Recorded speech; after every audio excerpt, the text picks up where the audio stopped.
Մոգեսալմեբիտ մեգոբրեvo Didi Madloba Kidevertcha Rom Shemomiertit. So hello friends, thank you for once again joining me. In this video, I'm going to be covering 9 tips to improve your Georgian. These are things that I've used over the last 6 years in my journey to improve my Georgian.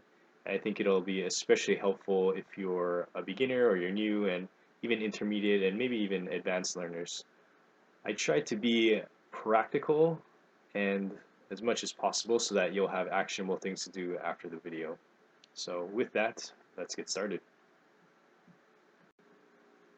Alright, starting with number 9. This one is at least do a little every day.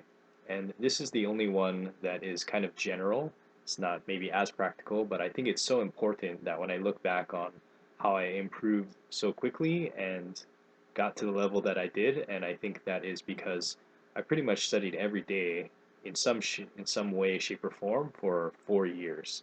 And if you were to just even say something small like 15 minutes a day, over a year, that's over 90 hours, and that's a significant amount of time. So I think just like with anything that you're learning or trying to improve on, when I observe people who are really good at things, it's people who do things every day, and even if it's just a little. I love this idea of like even just doing one push up and then doing two and then three and just building on small things. So I think it's very important that if you can keep the consistency and even just reminding yourself just do a little bit every day, I think that'll really pay dividends later on.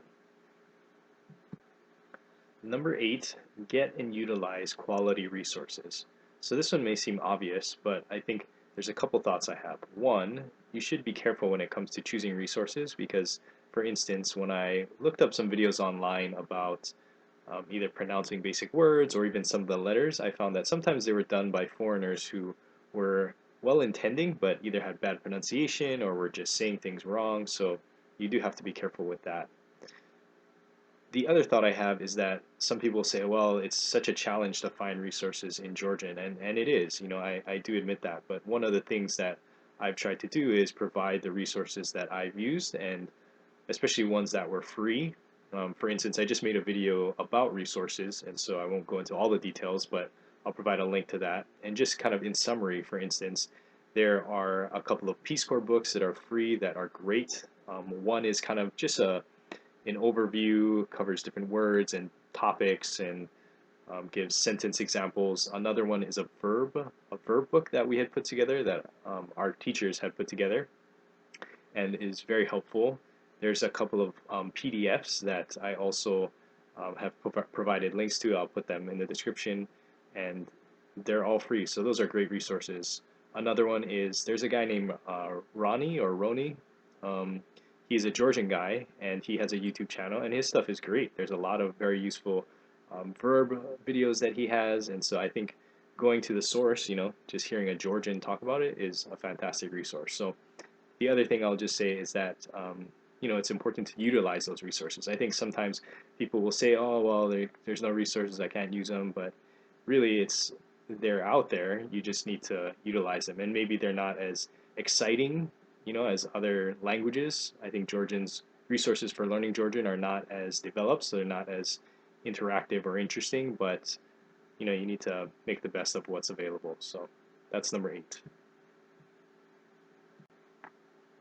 Number 7 is focus on the verbs. So early on when I was starting to learn Georgian, I remember asking someone who was very good, I said, "Hey, what was the key to you becoming so good at Georgian?" And he said it was learning the verbs. And that was so right. The Georgian verb is so complex, there's so many different parts to it, and there's so many nuances that in order to really get good, you'll have to understand that. And early on, maybe when you're just starting out, it's not quite as important. You can kind of just focus on learning verbs that are important to you or that are useful for you. But in order to really get to the next level to become an intermediate or advanced, you'll have to really get a grasp of the verbs and the patterns and the different parts. I remember early on learning some verbs, and I would hear things that sounded like those, but they were a little bit different, and I didn't understand what the differences were or what was being said because of that. And then once I started to go more in depth into understanding different parts of the verbs and getting better at it, things really started to click. So As far as resources, again, there's that Peace Corps verb book that has just a ton of verbs in there, not as much explanation, but just a verb list for you to learn. And then there's also this Georgian verbs comprehensive, I think it's called. I'll put a link to it in the description below, but that kind of maybe will give some explanation around some of the different verb groups and things like that. Note that these resources aren't perfect. You know, someone had pointed out that there were some mistakes in there, but overall pretty good resources. So that's number 7, focusing on the verbs. Number 6 is using spaced repetition software if you can bear it. So spaced repetition software, that's using things like Anki, the flashcard program, or I think Duolingo, or there's a few others online. I've used Anki, that was my favorite. And the thing with this is, if you're not familiar, it's basically when you do these flashcards, anything you get correct, it'll show you less often, and things that you get wrong, it'll show you more often. So that's one of the benefits, is it's supposed to, in theory, make your learning more efficient, so you're not studying what you already know and focusing actually on what you don't know yet or don't know well. So I use this a lot, and it was very helpful in that I could use it on my phone while I was traveling. So anytime I was on a bus or going somewhere, I could be studying. Another thing was I could do lots of repetition. So anything that I needed work on, maybe it was a specific verb, or it was a sentence structure, or anything really, I could get a lot of repetition in. And I could do it by myself. I didn't have to be with my tutor, so that was nice. The other thing is I could really do bite-sized pieces. So one of the challenges I found was sometimes maybe when I would watch shows, it would just be too much. You know, I couldn't retain stuff. I didn't feel like I was really getting better. And so what I started doing was to focus on my comprehension. That was an area that was problematic for me. I started having my tutor record small pieces, like maybe even single words or just several word phrases, just small enough where I felt like in studying those, I would retain it. So I had her record her voice with these phrases in Georgian on the cards, and then I would just hear it. There's nothing else on the card, and I would just practice, okay, what is that in English? And that I found was so helpful. Another kind of just thing with this is you can really customize. So for me, it was focusing on the comprehension piece, but you know, there's other things that you can do with it as well, just depending on what you want to study or improve on. So that's number 6, using Anki flashcards if you can bear it, or if you like it even. But I think, again, it really depends. This is not for everybody. Some people just cannot stand flashcards, so you really need to find what works for you. Number 5 is connect with other learners. And I think just like anything else, for instance, if you're exercising or starting something new, if you can get in a group or a community of people doing the same thing, I think you're much more likely to continue. Whenever you face challenges, you can ask questions. And so, for instance, I put together a Facebook group with other people who are studying Georgian, and I think it's still a new group, so there's not too many people, and I'm trying to get people more active, but it's a starting point to meet other people who are learning the language. And I'm sure there's lots of other groups I've seen, some really some bigger ones, and I think just getting to know other learners can be something that'll help you improve. Number 4 is get a tutor. I think this was one of the biggest contributors to me getting better at Georgian. I mean, just in terms of whenever I had questions, or I had multiple tutors, probably three main ones while I was in Georgia, and they were so helpful. I mean, they provided resources. They were just someone I could talk to in Georgian, and you know, it does cost money generally, unless maybe you do an exchange where you teach someone English and they teach you Georgian. But I think if you really are serious about it, then you need to get a tutor. I don't know what else to say about it. There are on Italki, tutors are usually, I think, anywhere from, on average, maybe like $10, 12. I think it's the most expensive, and the cheapest is maybe like $6. But um, you know, you could study for maybe just a couple hours a week, and I think that's a reasonable price to pay to improve your Georgian. I also know a few really good teachers who were open to taking on new students, so if that's something you're interested in, then just leave me a comment, and we can talk. Number 3 is connecting with Georgians. And this one, you know, these are starting to get more and more critical. I think one of the reasons why this is so important is because if you're just studying Georgian in a very theoretical, just studying from a book, then I really don't think you have a whole lot of motivation to learn it. But when you start to develop relationships and you want to communicate with someone, or maybe you get frustrated because you can't understand what someone you care about, some Georgian, is saying, then I think that's when you really start to get motivated, and the the how you do things is almost not as important. People always talk about, oh, you need to have a strong why, and I think it's true. When you have so much motivation, you'll figure out a way to learn or how to do it. But if you don't have any motivation, then you're not going to really do anything. So I think one way is, there's a couple of Facebook groups online I saw learning Georgian language, and there's a ton of Georgians in there. Maybe make a friend or something and try to communicate that way.